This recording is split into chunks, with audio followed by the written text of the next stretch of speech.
Scott.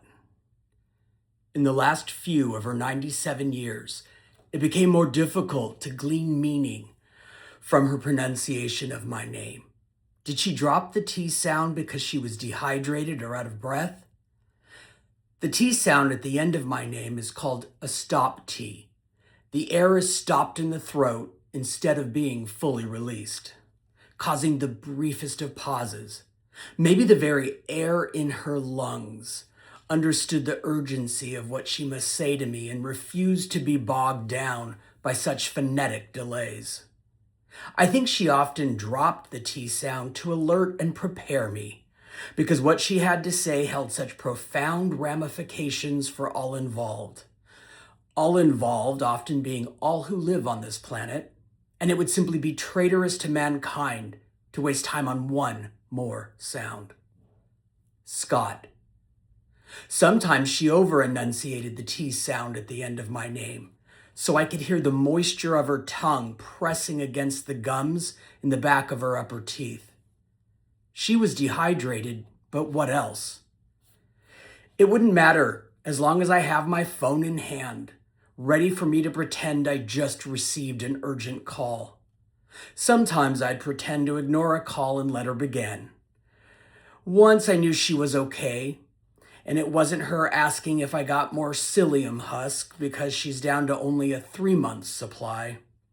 I'd pretend whoever was calling me again, and I simply must take it. It was one of my children or another agent in real estate on the phone ready to make an offer. Oh, Grandma, I want to hear again why you should stop taking your blood pressure medicine. Jesus help me, I forgot to remove the CVS pharmacy medication guide when I picked up her meds.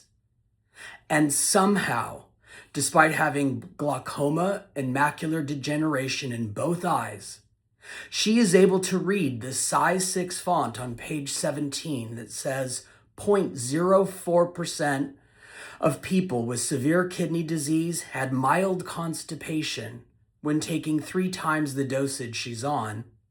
And although no doctor has ever diagnosed her with kidney problems, and she has never complained of any kidney problems herself in her 90+ years of life, as I very well know, she has had problems with other organs. And so, to be safe... Oh, and did I remember to buy more psyllium husk? Scott. In 2020, my Grandma Harriet moved in with Jojo and I. And when she called my name from another room, I always dropped what I was doing and went to her to make sure she was okay, to help her with whatever she needed, and to ensure she felt taken care of. When Grandma called my name and we were in the same room and already in conversation, I knew that cutting off my dick with a dull butter knife would be less painful than hearing and engaging with whatever she was about to proclaim or get to the bottom of. Scott. Why did my daughter hate me?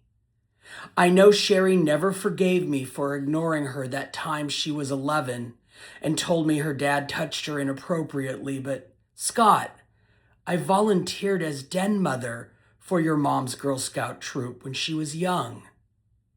A long pause. Did you know that, Scott? Very dull knife seesawing against the shaft. Grandma's pros and cons were always this disproportional.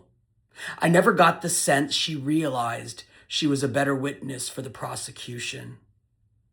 Scott, why did Sherry hate me so much? I know I didn't show your mom enough interest in what she needed growing up.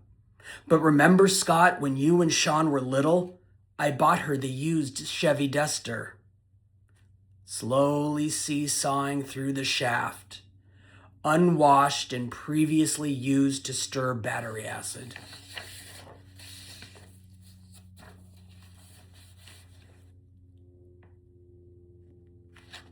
Thank God she didn't have kids.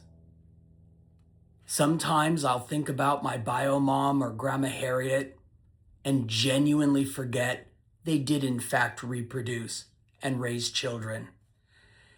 In those split seconds, briefly and falsely, I believed any god or system of evolution worth their salt would have ensured these women were barren. Nothing they produced could be in the image of God or help the species survive. Can you imagine how deficient their offspring? Drowning in damaged DNA from conception, only to slowly wither from the hours, then days, and then years of a dull and desiccating neglect. What would we even name such a sad creature?